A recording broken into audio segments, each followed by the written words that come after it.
So is that welcome? Oh, what did I just hear? We're brought to you by Bob's Local Plumbing and Heating Supply. What was that little commercial? Oh, 1-800-EMPIRE. You have to sing that jingle, Alex. Come on. Hush. That's why I'm not the host. I have a structured settlement, but I need cash now.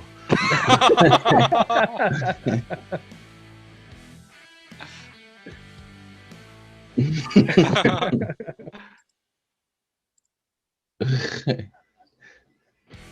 just hear us laughing back at it. Oh, man. Make sure I got the right stuff.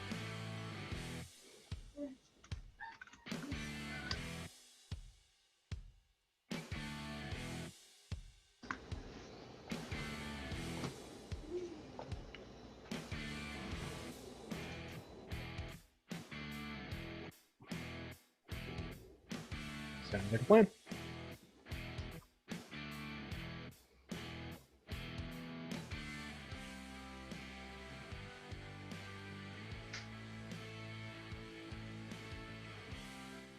Good afternoon, Awesemo baseball fans. Some of you are seeing me for the third time today, but we're here to talk about the slate. I'm Terry McBride, joined by Gundacker, joined by Alex Awesemo Baker himself. We've got a 14-game slate lined up. We're not going to waste too much time on introductions, guys. How's everybody doing today? You guys doing good? Alex, doing good? Gun, doing good? Here? There we go. Everybody's doing great, feeling good. We've got a monster slate of baseball ahead of us with a lot of pitching to talk through, a lot of stacking to talk through.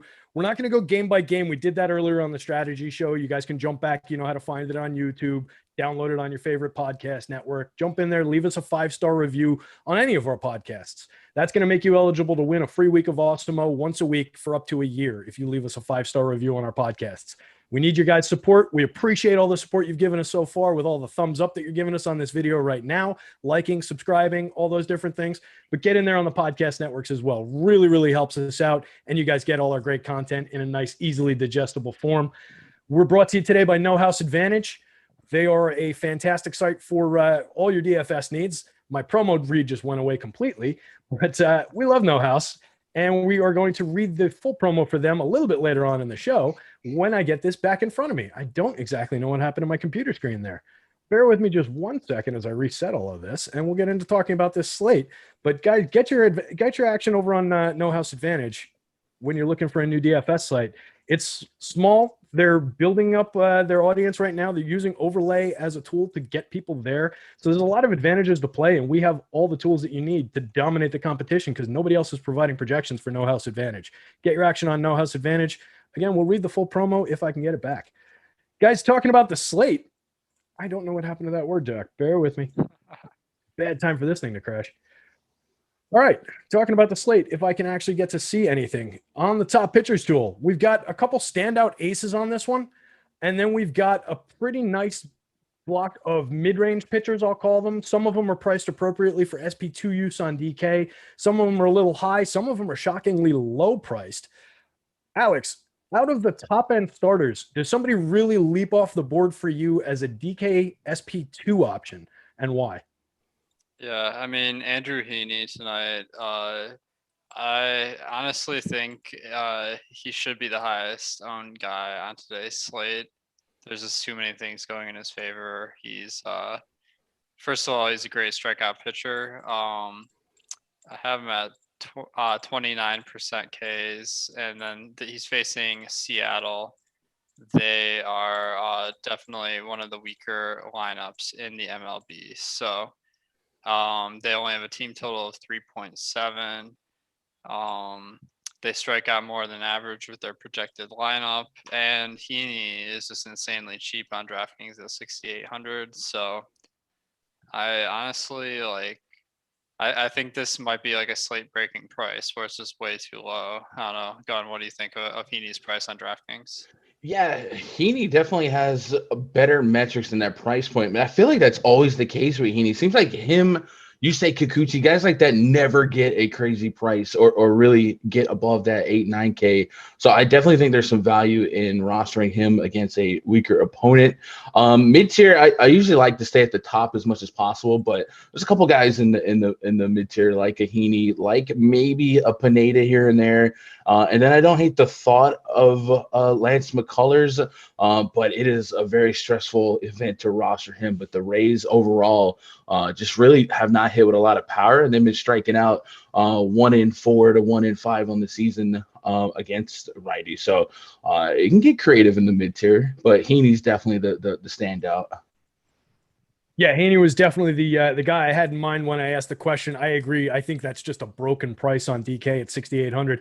Alex, in 150 lineup slate on DK as an SP2, what would you consider for him in terms of ownership? Like, what degree would you be willing to push that price to, given that he's so cheap and he can let you do so much with bats on that slate for an upside pitcher?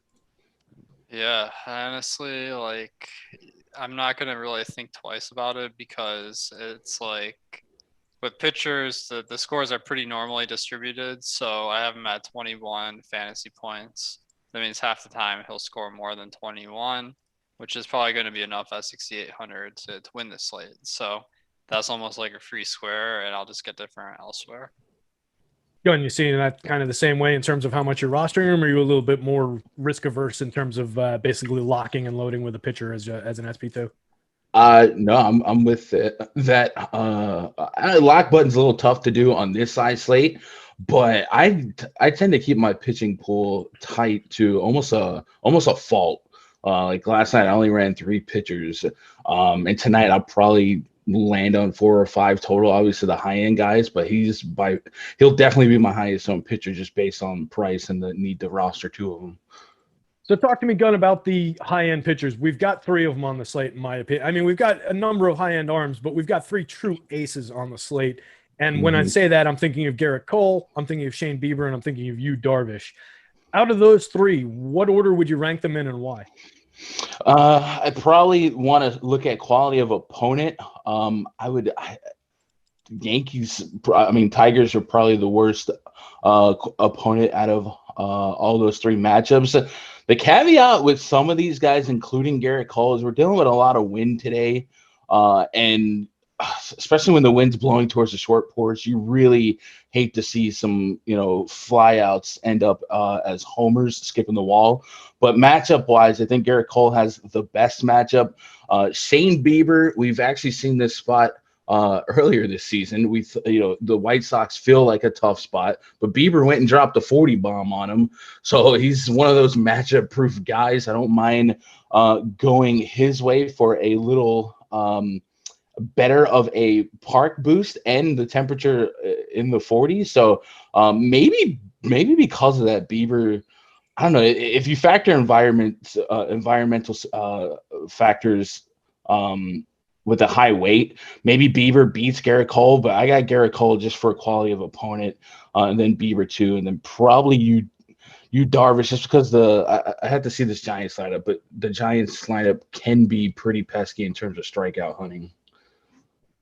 All right, so that jibes pretty much with the top starters board on the DK slate. Alex, I assume that you're pretty much in agreement with your own top starters board, that would be the order: Garrett Cole, then Shane Bieber, then Yu Darvish. Talk to me about the difference between Cole and Bieber as you see it, Alex. Yeah, I honestly, I think Bieber is probably the better pitcher. But the White Sox that he's facing are a tough team, so that is a knock against them. Cole's numbers are a little bit down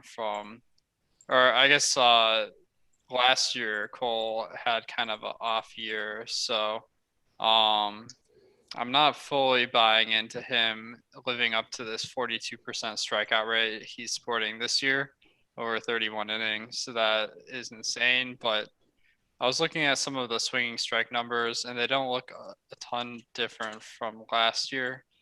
So let me pull that up here on Fangraphs. Last year at a 15.3% swinging strike rate. This year, 15.2%. The called strike rate's a little bit higher this year. But this is down from his swinging strike rate of 16.8% 2 years ago. So I just it doesn't make a lot of sense to me how he would kind of average a higher strikeout rate than he has been at any point to this point in his career, where Bieber is coming off this Cy Young award winning year, and he's kept up pretty much almost the same stats. So I do lean towards Bieber in general, but the Tigers are like so much worse than the White Sox that maybe it's worth in cash at least just taking the discount and going to Cole. Yeah, if it helps sway that part of the discussion, the Tigers third worst in the league so far this year with a 27.7% strikeout rate against right-handed pitching, while the White Sox are second best in baseball against righties so far this year with only a 21.4% strikeout rate. Texas remained league worst against righties with a 26.8 mark back to the start of the 2019 season. So that is a significant sample. Chicago's active roster is 24.1% over that sample. So they're more league average over the extended sample, but they've been excellent so far this year. And there's an argument to be made that replacing Eloy Jimenez in the lineup with Adam Eaton is helping that strikeout rate, but not much else in terms of the power and the run production. So little give and take there, but they are producing runs 19% better than average still. The power is just down a little bit against righties, 142 team ISO so far this year. So a little bit of concern there in terms of the strikeout upside for Bieber. But I agree, he's one of those aces where you kind of take the opponent off the table. You don't really worry about it. The extreme high end of pitching typically outmatches any lineup that they're up against, except for the rare, 5 starts a year where they get beat up a little bit. Looking at Darvish, he's at a significantly lower price than these other two for me. That's kind of appealing for me. 11,000 is 1,200 less than Cole and 1,000 less than Bieber on the Fanduel slate, and 9,500 is significantly less on the DK slate. Is Darvish somebody who's strongly in play for you, Gunn, or is he somebody that's just kind of a mix and match option? It sounded like he was more of a mix-in for you when you were talking about him before. I think where I end up with them ownership wise can be a little bit more contingent on what the Giants actually roll up lineup wise. If they come out right now, it looks like the projected 6 lefties or so. Those lefties like Tommy LaStella, even Evan Longoria, righty, Buster Posey, Crawford, Slater, they do generally have a sub 20% K rate. Even a guy like LaStella has a sub 10% K rate against righty. So if I'm strikeout hunting, it definitely seems like it could be a pesky spot. However, the Giants could surprise us and put out a lineup that we're not expecting that could increase maybe a strikeout floor. Hitting wise, it looks like this outside of torrential wind into the short porch. This is a decent hitting environment, so maybe that's a downgrade. But yeah, Darvish would easily be third in terms of exposure for myself there. Little bit of a question on what to do with him on Fanduel at 11K, because at that price we're just 1,000 away from Bieber and 1,200 from Garrett Cole. So I probably have even less on Fanduel just because of what it means price wise. Interesting. For me, that's the other way around. For me, the fact that he's getting out 1,200 further, he's 1,200 less expensive than Cole when I have him projecting pretty similarly. And I have him projected higher than Bieber, honestly, on my model for 1,000 less is going to force me into a lot of Darvish, I think, here. But it's an interesting spot. San Francisco, historically, back to the start of 2019, one of the better teams in terms of striking out against righties, struggling so far this year, second worst in the league, 27.9% strikeout rate against righties. But it does definitely depend who's in the lineup and what they look like. Alex, where are you on you, Darvish? And then if you can, lead me right into Nathan Eovaldi and tell me about him in a pretty solid looking matchup against Texas. Yeah, I'd say I agree with Gunn that the possible lineup that the Giants are rolling out is a negative for strikeouts. So begs the question, like, why would you not spend up a little bit more and get Cole or Bieber? So that is not a preferred option of mine to go to Darvish, because it's like I don't see much advantage compared to those other guys that are much better strikeout guys and facing teams that strike out a little bit more. So and what about Eovaldi going up against Texas here for only 7,800 on the FanDuel slate, 8,200 on the DK slate? Eovaldi, I think, is a little bit underrated at this point. He has a 23% strikeout rate this year, 25% last year, so around the league average. But That's okay because Texas is a pretty good matchup. They don't strike out a ton, but they don't have a lot of good hitters either. So I do think that he's intriguing. Where I don't think I'd go out of my way to get him because I like Heaney more and Bieber/Cole, but certainly a guy that not considering the slate looks pretty solid. Gunn, how do you feel about Eovaldi? Would he be on the board at all for you, or does the tight pitching pool kind of just knock him out of consideration? I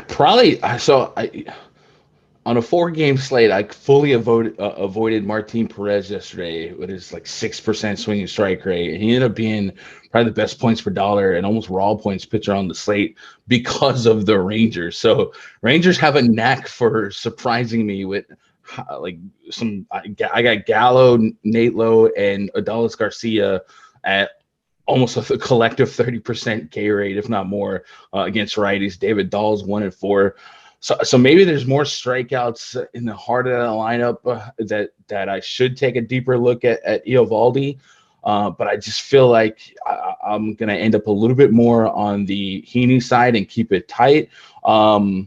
Looks like roof is closed, so that's a plus for the pitching spot here. But it's not a warm or fuzzy click if I do get there. I'd have to really get into like the 80th, 90th lineup of a 100, 150 shot. But so no, not a priority. How much of that is because you're a Yankees fan, and how much of it is pure DFS analysis? I know I'm never comfortable rostering him as a Yankees fan. One time, Eovaldi, who used to play for the Yankees, he carried a no-hitter against the Rangers into the 6th, 7th inning, and then it all fell apart. So he can give us 20 plus, but I'm not. Yeah, we've seen upside from this guy before. It all rides around his fastball. He's got a very, very good fastball, and he struggles with finding a good second pitch, a good out pitch. For a while, that was the slider. Then it became a curveball. He struggled through 2019 throwing the curveball as his out pitch, but then he was spectacular last year with the curveball as his out pitch. Had a 26.1% strikeout rate, like Alex said, and he improved his xFIP from 5.90 the year before to 3.32 across 48 innings last year. He's continued that and added the slider back into his repertoire this year. So now maybe he's got 2 out pitches, which would be really nice if they're both working. I like the upside for Eovaldi here. Good strikeout matchup. For 7,800, I'm going to have some Eovaldi in my life. I think there's a lot that does for you in terms of which bats you can get to on FanDuel. So I'll be rostering a good amount of them. It's totally uncomfortable. And I see him kind of similarly to Lance McCullers, who we touched on earlier. And we're kind of flying through some of the pitching. Guys, hit the like, hit the subscribe. You know where to find them down below. Subscribe gets you all the notifications for every time we go live. Hitting the like button helps us out a great deal. So we appreciate that.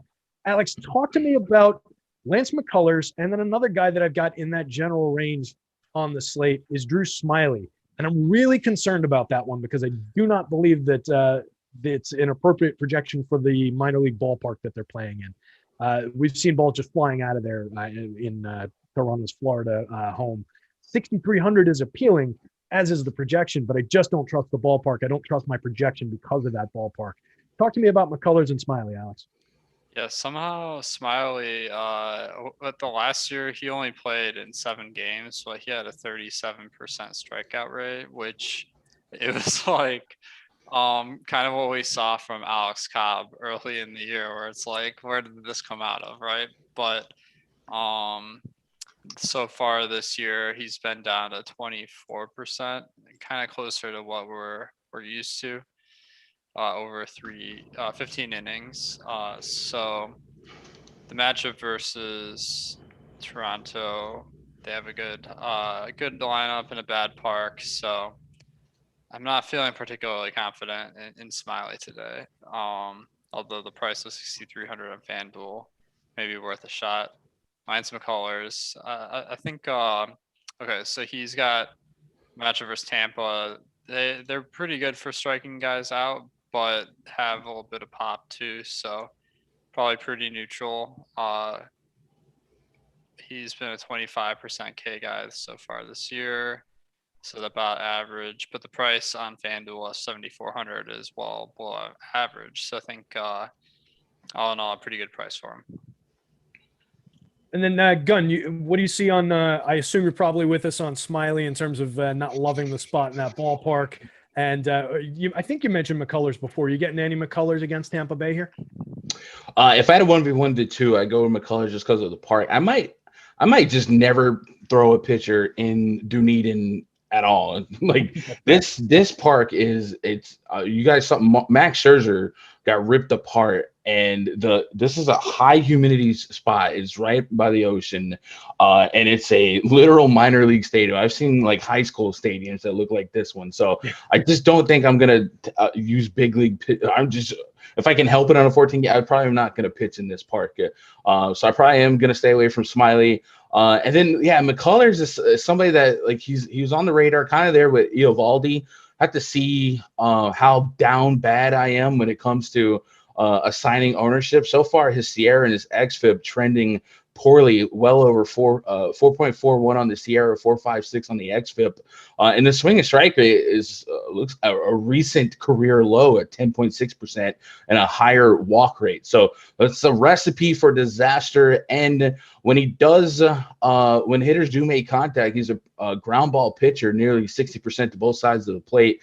And I always feel a little bit more nervous about ground balls in Tropicana because of the turf versus some of the other stadiums we might roster McCullers in. So I'm kind of talking my way out of McCullers right now, and maybe you talk me into more Eovaldi. I apologize for that, but hopefully it works you out did for this. all of us. So a couple other guys that I kind of want to touch on just real quick, and then I'm going to ask you guys if we missed anybody. But to me, a guy that I'm always willing to get to, it seems like when the field is not, and it's largely due to a complete lack of strikeouts on his part, but the price is almost always right, even if the matchup isn't. That's Dallas Keuchel. He's on the board for me. It's going to be a small share, but it's a dart throw. But he's on the board for me despite a tough matchup against Cleveland. I'll have a few shares because I like a talented pitcher at that price. Going up against Bieber, I think it's going to be a much more fun baseball game to watch and a very good pitching duel in terms of real baseball. I don't know that he's going to get there for me in DFS, but I'll try a shot with him. And then I wanted to hear what you guys think about Mikey Pineda going up against that Kansas City lineup. So, Alex, tell us what you think about Keuchel and Mikey Pineda. And then if you want to throw in a pitcher that we haven't necessarily touched on that you're eyeballing today, go ahead with that. And I don't know if I can get there with Keuchel. He hasn't barely gotten any strikeouts this year, 11% over 25 innings. So that makes it a little bit tough to picture winning a GPP. But I'd like to hear after this what you're seeing there with Pineda. I mean, pretty mid-price guy, average strikeouts. The matchup versus Kansas City, not a very great lineup, but they strike out less than average. So I think on this slate, probably not a guy I'm targeting, but I wouldn't hate it if he was in the lineup or two. Gun, how about you? You getting to? I assume you're not getting any Dallas Keuchel either, because that's one that like only I do. But what about Mikey Pineda? Is he on the board at all for you? Yeah, Keuchel's a contact pitcher against a contact team. Pineda, I'm probably a little bit more inclined to target him. Seems like we love punting mid-range former Yankee righties, but here we are. At least Pineda's matchup inspires a little bit more strikeout potential in this projected lineup. I'm looking at Salvi, Soler, O'Hearn, Dozier, Benintendi, and Michael A. Taylor. They're all sitting at about a 25+% K rate against righties. So 1 and 4, you get through the lineup 2.5, 3 times. There's definitely a potential to have a strikeout per inning, if not, like a 1.2, 1.3 strikeout per inning. So I would say the strikeout potential is a little bit more in Pineda's favor, and his strikeout, just his underlying metrics suggest that 10.2% swinging strike rate this year is not like elite, but it's a little better than Dallas Keuchel. So I'd probably be more there on Pineda as a slight home favorite with a little bit of strikeout potential. I don't think I'm gonna get to Keuchel, but you love punishment, don't you? I do. I'm always willing to go down and dirty with some of these lower end pitchers. I think Keuchel's a very talented guy, keeps the ball in the yard. Like you said, contact pitcher. I think against this lineup, there's not a ton of strikeouts, but he doesn't have a ton of strikeout upside anyway. So what we're shooting for is a $6,200 Fanduel pitcher who's going to come in around his mean score, and it's a play for rostering a couple high-end lineups and in the hopes that the aces go pop. In that case, in that very, very specific thin needle to thread, I think Keuchel makes sense for me. I am not recommending anybody do it. I said the same thing on the strategy show this morning. So that's why I'll be getting there. Anybody else that we missed, guys, before we jump to talking about some of these stacks in the last second half of the show? I got a couple here. Yeah, what are you looking at? My favorite of the bunch is Pablo Lopez going up against Washington. Their lineup today is just pretty disappointing compared to what we've seen in the past. So, oh shit, I gotta update that. Anyway, it looks like their lineup just came in after I updated everything, so I'm a little thrown off. But he's been a really good pitcher this year, 29% K rate over 27 innings, which is a pretty decent sample. Washington's team total is only 4. Miami's like a favorite in this one, which is a little bit of a surprise, but the sports books are really giving Pablo Lopez a lot of credit here. So he's a guy I'm looking at. Freddie Peralta is a really great strikeout pitcher that has problems with control. Going up against the Dodgers, they're obviously a really good lineup, but there is some potential there. And one guy, I don't know if I'll get to him in DFS, but is it possible for an athlete to become unwashed because Mad Bum's coming off this no-hitter 7-inning game? His velocity is up significantly this year. Still not very good, but at least not terrible. So I'm kind of like, hey, maybe he's back. I was the last man clinging to the top of the Mad Bum is not washed up train. And I finally flew off the back of it earlier this year and said, forget it. And I think now that finally inspired him. That's some bulletin board material. He came out through that 7-inning no-hitter. Yeah, Mad Bum's back. For me, he's not projecting out great, but I could get behind the narrative against a mediocre Colorado team. They do hit lefty pitching better than righty, but I do think that it could be something to that. I would love to see him get back to his old former self, a pitcher I've always really liked, and still a relatively young guy who never had anything structurally wrong, just had some weird freak accidents. Gunn, you seeing that similarly? Any love for Mad Bum there? And then are you getting to any of the other guys that Alex mentioned? I think Pablo Lopez is super interesting, especially against a pretty weak Nationals lineup. No Juan Soto in it. No, my favorite thing about that Mad Bum no-hitter is he's supposed to pitch a slate before, and that game got postponed, and I would have lost a lot of money stacking against Mad Bum that night. So the rain worked in my favor. I'm not going to let one game sway me. If that roof in Chase Field is open, it could be the hottest game by a mile we've seen so far this year, over 90 degrees. So I'm going to take my chances with staying away from Mad Bum against a familiar division rivalry for basically his whole career. I would say Freddie Peralta is probably the mid-range guy.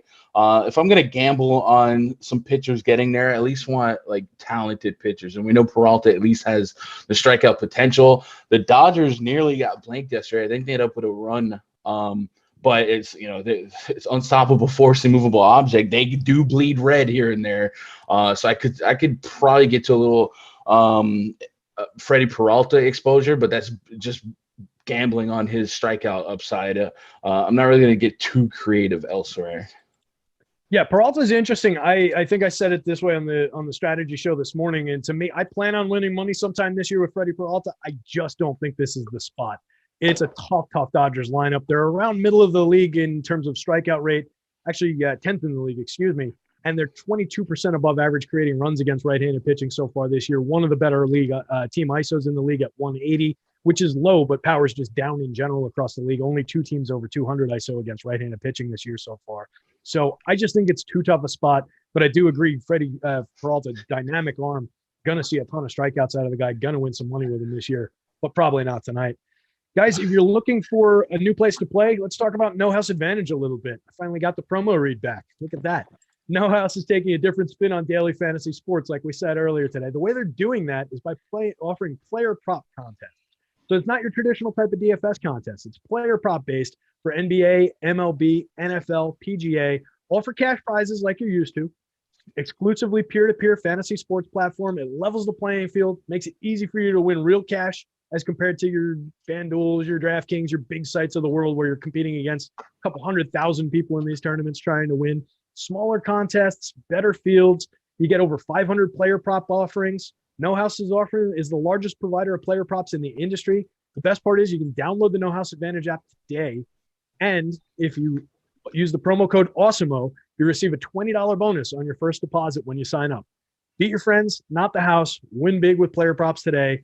Promo code Awesemo gets you $20 on your first deposit. No house advantage. Check them out.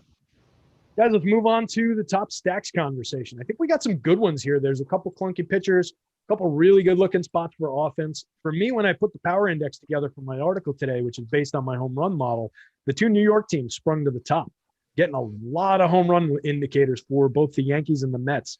Gunn, I know you run a home run model of your own. Alex, I know you've got everything that feeds all the data at the site. Are you guys seeing the same power upside for the two New York teams? Does one stand out over the other? Or are they further down the board and I'm just totally wrong? Gunn, let's go to you first on the power for the New York teams. The two guys at the top of my home run model are Aaron Judge and Kyle Higashioka. So yeah, I have to dig a little bit deeper to get to some Mets. They're not that far down, but yeah, Judge and Higgy at the top for me. So I'm going to be right there on Yankees for an upside stack. We've seen a glimpse. Was it the 7-run game against the Orioles where Stanton and Judge both went yabo? Maybe this is one of those wake up spots. And if it's not, maybe the wind helps them out. It's looking like some pretty big winds flying towards that short porch. So I know that's usually going to benefit your lefty pull hitters a little bit more, but Judge definitely hits a lot of – Judge doesn't need wind, actually, but he does hit his fair share of Oppo tacos. So I'm all about some Yankees here. I want to see what that lineup does end up looking like. And then I have I like some Blue Jays today as well. Yeah, I think they're on the board. We'll get to them in just a sec for sure, because that, like we talked about, that park, I think both sides of the offense in that one is definitely going to be spectacular. Alex, are you seeing similar things for both New York teams? It looks like on the top stacks tool, they're both ranked out pretty well. Yankees like 4th or 5th down the line, Mets a little further down the line, but positive leverage marks on the Mets. And that was something I wanted to mention with the Yanks too. We've seen all week long, they've had really low pricing, particularly on Fanduel, where they were just coming up extremely over-owned all week long. On a bigger slate today, we're seeing a little bit less ownership. Is it more of an appealing spot for the Yankee stack for you today, or are they kind of in a lesser matchup, so you're not necessarily getting there as much? I think, the Yankees are always interesting. They got 21.6% team ISO, which is about 25% better than your average team. The matchup versus Tariq Skubal, he was really good at strikeouts in the minors, but this year just hasn't had it. So not a very scary matchup right now. And I saw in chat, we had Spo5 mentioned that there's a ton of wind blowing out in New York tonight to center field for the Yankees. So that can't hurt. So I think they're solid, although the ownership is still there. The Mets, they're very high. Wait, hold on. The Mets are higher owned on FanDuel, so they're kind of like the chalk on DraftKings. They're like low owned, so yeah, it's kind of an interesting dynamic there. But good power. The Chase Anderson has been having a little bit of a rough start to the year, so I think it's solid. Yeah, that was a definite target spot for me for the DK side of things in particular. I was actually really hoping that they'd be lower owned on the FanDuel slate. Kind of hoping we're wrong about that one and I can sneak them in on FanDuel under the radar a little bit, but it looks like people are on that play. Gunn, you just mentioned up at the top the Toronto Bats. They rank number 2 on our top stacks board for the DraftKings slate in terms of probability of success. What are you seeing for Toronto here that really appeals to you? The park. My goodness, this park is just, it's chaos. So I like both sides of that. The Braves going into an AL park, going to pick up that DH spot. So, maybe Alex Jackson isn't projecting well, but he's probably better than Drew Smyly as a bat. So I do like the top end of that Braves lineup, in the Blue Jays getting George Springer back in the mix, adding to an already kind of scary at times lineup. They're just in a great spot. I think they have the second highest implied, or the highest implied total on the board today. So they're expected to score the most, which is probably going to bring a lot of eyes there. And for a massive Friday night slate, maybe if they get 2 owned, we look for some pivots and alternative spots. But I don't. The Fanduel pricing is not doing much to get me away from this squad. Yeah, absolutely. Alex, you seeing that similarly, both sides of this one for offense in terms of the Braves and the Blue Jays, and we get Canner just let me know that Teoscar is coming back for the Blue Jays today, so that's a little boost for their lineup as well, getting Teoscar back in that one. Nice. Yeah, I think this is definitely the game of the night. The stadium Toronto plays in right now is pretty much like the next best thing after Coors, especially this time of year when Florida has got great baseball weather while the rest of the country is a little bit on the cooler side. So I do think that the fact that you have several teams that have pretty good conditions today is spreading out the ownership a little bit more than we've been seeing in previous nights where, like, for instance, the Yankees were just super high owned like for a few slates and that made them not appealing. Tonight is not that extreme where Atlanta and Toronto combined for about 20% of the ownership and an 18% chance of being the top stacks. So I think it's definitely worth building some lineups with this Atlanta at Toronto game.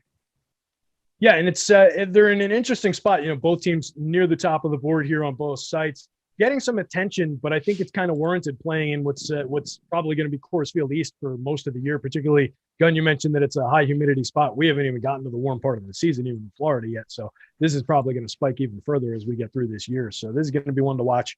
Definitely like getting to. You can stack this Braves team without rostering too heavy ownership. If I wouldn't roster Ronald Acuna necessarily with 34% ownership as a one-off on an 11-game slate, but you can bake that into a stack and be okay because Freddie Freeman's only going off around 11%, lower on DK. Ozzie Albies similar, lower on DK, and then the bottom of this lineup, Travis d'Arnaud for one thing on DK, where you have to roster a catcher, only 5% owned is probably a mistake. Austin Riley, extremely low owned. So there are some good ways to put that together in unique combinations on this slate. So I really like Atlanta. Similar story on the Toronto side of things. I think you can get to both of these stacks and put them together in pretty unique ways. Alex, is that in terms of the slate size, is that kind of a consideration for you where we're less worried about, all right, I'm going to grab these four guys, even though they're higher owned on their own team and overall on the slate, because we know there's going to be such widespread that we can get to lower owned second stacks, lower owned pitchers, even if we're rostering four fairly chalky guys from one team in our primary stack. Is that kind of less of a consideration worrying about that first stack's ownership for you? Just in terms of slate size? Well, I think the interesting thing with these teams that are high projected is that their chance of being the best scoring team doesn't linearly scale with the number of teams necessarily. So if there's like 14 teams or 14 games, that doesn't mean it's going to be half the chance of if there's 7 games because I mean the highest potential teams is just like do they have their outlier score or not. So I think the ownership gets spread out a lot, and we're seeing that tonight where the chance of them winning you this slate is still very strong. So I do feel like going to either Atlanta or Toronto makes sense tonight. Nice. Yeah, I like it. Definitely going to have a good group of both of those. Let's talk about Boston, Alex. They look like another team on the DK slate, at least. Looks like they're going a little bit on their own for their ranking on the top stacks board. And we've got a lot of teams in this range. It's relatively flat after you get out of those two teams that are playing in Dunedin in Florida. So we've got a lot of different options. We can kind of play that leverage game. Maybe we forego some of the chalkier Yankee stacks in favor of maybe some Boston. Maybe you look down at Washington there or teams like LA and Cincinnati who all have positive leverage. You can kind of dance in and out of it on this slate. So talk to me about Boston. And then Alex, if you want to take into another stack that is appealing to you from the top of the board with some positive leverage, take us right into another one. Yeah, Boston looks interesting tonight. They're facing Kohei Arihara, who up to this point, not a great strikeout guy, hasn't had bad run production numbers, but I think Boston this year has been pretty solid. They have good power. Texas, like, I'm a little confused because I feel like Globe Life is a pretty good park, but the over-under in this game is quite low compared to what I would expect. So I think Boston is definitely a solid option, and Looks like the ownership's a little bit low on some of the key guys because they're priced up. On this slate, that's not really a huge problem because we got a really good value pitcher with Heaney. So it seems like it should be pretty easy to get to them. John, how about you? Are you going to the hated Red Sox here against a guy who I can't figure out why he's a major league pitcher right now? He was average at best in the NPB in Japan, and they brought him over. And usually you see that with high strikeout type of pitchers like a Yu Darvish. I really can't figure out what Kohei Arihara is doing in the league. I think the Red Sox are going to get to him here. Is that a spot for you, Gun? Nah, I'd probably it makes a lot of sense for them to go off on Arihara. Usually when this roof is closed, I tend to stay away from the park from a full stack standpoint. And there's so many positive hitting environments, but a bad pitcher is a positive hitting environment. So I guess if I want to target Arihara, I definitely will have like Bogarts in the pool for me. It looks like JD Martinez is not in the lineup, or not. I don't know if he's presented the day off or if he got hurt or something. But I mean, you strip him from that lineup, and there's a lot less power. So I got 3 guys slugging over 500 for Dugo, Bogarts, and Devers. So those guys would make the mix, and they'll probably fall where they need to fall. But I don't know if I'm going to be committed to that bottom half of the lineup. So yeah, I'll probably just be one off and bats from this game. All right. Yeah, that's totally fair. And yeah, without JD Martinez in there, which I actually hadn't noticed in the new projected lineup, is definitely a hole in that lineup. Still some very good bats going from Verdugo, Bogarts, Devers. Christian Vasquez as a catcher is a great play on DK for that position. And then you get into some extreme power bats in Hunter Renfroe, Bobby Dalbec, and Franchi Cordero at the bottom of the lineup. A couple of guys who are going to give you a 0 or hit you a home run, but they don't cost anything and they're not drawing a ton of ownership. So it's a little interesting for me at the bottom. I'll dabble. Moving on to, let's see who else we've got up near the top of the board here. Alex, where are you coming down on the Chicago Cubs? Looks like another decently ranked team on the board, getting a little bit of positive leverage, owned probably appropriately on both sites as of what I'm seeing right now. What are you thinking on the Cubbies? Well, they're facing Wade Miley. Somehow this year he has an ERA of 2.5 and an xFIP of 3.5. So he's been having a good year so far, but this has been a guy who over a long period hasn't been a very excellent pitcher. I'm trying to remember, like, did he have like 1 or 2 years where he was good? But anyway, last year League averager. Yeah. Last year he had an xFIP of 4.9, and the strikeout numbers don't look any different this year. So I'm guessing that he's gotten a little bit lucky this year. Cubs lineup this year is a little bit weaker than we've been accustomed to, especially now that they have Matt Duffy in there, because this he's like first base eligible and he doesn't have any home run power. He has a 30 ISO so far this year, and the salary reflects it at 2,600. So I have no clue what the Cubs are thinking with having him be one of the central guys in the lineup, but still the rest of the lineup looks pretty strong. I'd say definitely worth taking some shots on him. Yeah, that's a much better lineup in my opinion with Ian Happ in it than it is with Duffy in the middle of it. Gun, are you seeing that kind of similarly? Does Duffy kind of take the Cubs down in terms of how they rank out for you? You still willing to get to this spot? Are they on the board at all for you? I know I had some Duffy yesterday worked out for me. We need EMAC to give you the Wade Miley stat, where he hasn't allowed more than 4 earned runs like 4 or 5 times in the last 4 or 5 seasons. Right. He just doesn't die. Around 4. Yeah, but he doesn't die. So I guess if you believe in that trend, maybe you just do. But the park is plus.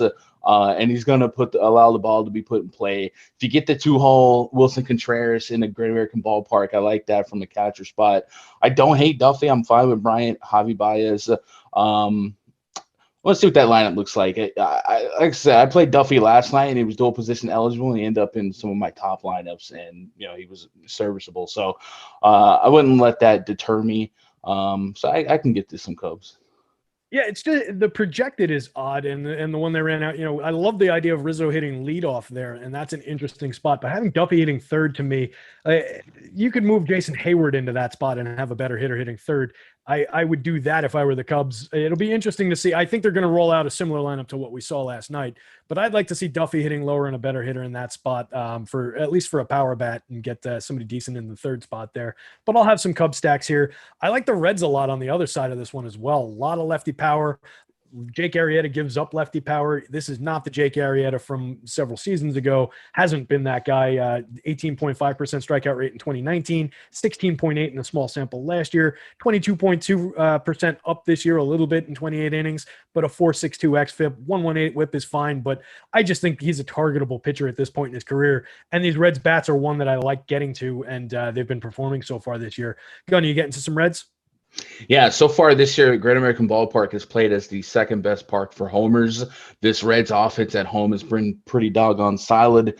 I know Arrieta has that no-hitter in Great American Ballpark, but I don't think it's going to happen again today. I love Jesse Winker on both sides. And I think these are names that people are a little uncomfortable paying 5+ K for. Like Nick Castellanos is over 6K on DraftKings. Like that alone, like the lack of name value alone will probably deter people from play. Like if you had to choose between Castellanos or like Ronald Acuna, you're always going to Acuna. So maybe a little bit of leverage to be had for those that are more willing to trust the environment and the spot for the Reds.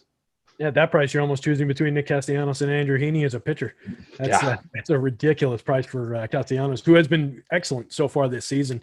And yeah, I'm with you. Jesse Winker, people, is very, very real in terms of his hard hit rate, his ability to drive the ball. So get on that play. Do not be afraid to roster him. I'll be loaded up on Red stacks for sure. I wrote this team up. I think they look excellent today. And I can go basically 1 through 8 on them. I don't mind India as a solid hit tool kid, not a ton of power. I don't mind Barnhart as a catcher play on DK. He can turn on one. Alex, you get into the Reds here as well? On DraftKings, the pricing is a little ridiculous where they have Nick Castellanos be like Mike Trout as far as the pricing. So that's 6,100, a little bit jarring, but I think the stack has some potential. The over-under in this game is 9, which is nice, and Arrieta is definitely not as good as he has been. So I think it's a solid one to target. Excellent. We've got about 5 minutes and change left. I think, guys, first of all, hit the like, hit the subscribe out there. Follow us on everything that you can. Download the podcasts. Yeah, that's all the different things that we have to plug at the moment. Oh, we got free rankings on the site today. So if you're not a subscriber, check out the rankings for free for baseball. You can get in there and see a little bit of a sneak preview of what's behind the paywall. But really, come join up. Jump on the site. Get involved, get to the full Awesemo experience. It's a great package. The platinum subscription is your way to go. $29.95 weekly. Gets you all sports, gets you everything that we cover, projections, ownership, all the tools we talk about from the top stacks to the top starters, the boom bust tool for basketball, the lineup builder. It gets you our premium Slack. Come on in, say hi. I'm in there like 22 hours a day answering questions, talking to people, just having a good time. I would be doing this anyway if it wasn't my job, but it makes it so much better that I get paid to do it. But it's just fun. Come on in, join the community, hit that platinum sub, $29.95 a week, get you everything that we cover. Come join up. Guys, I think the best way to go through the last part of this show here is maybe we'll go around the horn a little bit. We've covered a few of the focus stacks, but why don't we start, each of you give me 2 different stacks that we haven't covered yet that you're liking that have some appeal. I'll let the boss man take the honors and go first. Alex, give me 2 stacks that you like that we haven't discussed yet. The Angels are facing Chris Flexen. Flexen has been solid this year, coming off a stint in the KBO. I think we got to roster him over the COVID, which was fun, but I'm not scared off by him certainly. And the Angels seem to be just not collecting much ownership outside of Mike Trout and Rendon tonight. So I don't mind taking some shots on the stack. Justin Upton and Albert Pujols have been hitting for pretty good power this year, as well as Jared Walsh. One thing is Walsh first base only, and then Pujols is as well, because I know it's been like that in the past, because that makes it a little bit harder to stack up the team. I think he's on first. Fanduel, they are. Walsh has outfield eligibility on DK. Oh, he does. Okay, so that does make it a little bit easier to stack there. So I think, and of course Ohtani is fantastic. So you got some really good pieces there. As far as another stack, I see the let's see. The Rockies. While you're looking for that, Ohtani jumped out for his ownership on both sites as well. Lefty bat in this spot. I think that's a phenomenal spot for a home run, just at low ownership. You're saying Rockies? Okay, so the Rockies are interesting because they're collecting a lot of ownership today, and we know that they're not a very strong team, so that might be a fade for me. My fade of the day, because like we know that maybe like 4 of the guys are above average players, and Mad Bum, they're not giving him any credit as being a decent pitcher. And maybe Chase Field is a little bit of bad conditions, but I don't know if I'll get to the Rockies today. Interesting. I like that call. It wasn't really a spot on the board for me. I'm surprised by the ownership as well now that I'm looking at it. So that's an interesting call. Yeah, I never really get to much Rockies on the road versus a lefty or a righty. So I'm probably going to end up with you on that one unless something wonky happens in my process. Gun, what about you, man? What do you got for 2 stacks that we haven't discussed yet? And then we'll get to home run picks. The Rockies. I love this ballpark. The roofs. Okay. According to the D-backs website, roof's going to be open. This is 93 degrees in second highest altitude stadium. I know they have the humidor, but with the roof open, it kind of neutralizes. It's going to be hot. And last night, it was kind of low scoring overall, but we saw stolen bases, we saw hits, we just saw it felt like one of those summertime games. So I'm going to trust the environment here. And John Gray, a lot of people avoid pitchers or avoid the Rockies at home or on the road, their pitching splits. John Gray on the road has not been that inspiring the last 2 seasons. High walk rate, and so far this season has allowed some power, 2.25 home run per 9. And then you parlay that with Mad Bum. He has a career high hard contact to righty so far this season. I know, and almost a career low ground ball rate to righty. So this is still a good spot, in my opinion, for guys like Trevor Story, CJ Crone, to get into some Mad Bum. And then I'm just going to trust and believe that this park and this heat, if the roof ends up closing later and they've done that, pulled the rug out from us later, I'll definitely change my tune, but I'm willing to stack the environment. All right, couple different sides on that one. I like it. Makes it for an interesting show, a couple different takes. Hopefully it helps everybody out and helps people get to what they like. Gun, give me a home run pick before we get out of here. What do you like? All right, well, Judge is too easy, so I'm going to stick with Kyle Higashioka. He's Garrett Cole's caddy, and he just tends to homer every time he's catching Cole. Higgy's got that surprise slate-breaking pop. I love it. I had a bunch of Yankees up near the top of the board, but I didn't pick one. I'll give my pick right after the boss man gives him. Alex, who do you like for a home run? I'm looking at Byron Buxton facing Brady Singer. That's a pretty average matchup, but Buxton, he has a 500 ISO this year, which I can't even believe it, because for years he wasn't a good batter, but last year over a limited sample during COVID, he had a 323 ISO. So should we be buying into the idea that Buxton is just crushing the ball now? I find it a little bit hard to bank on that in DFS, but for a home run pick that doesn't cost me any money, why not?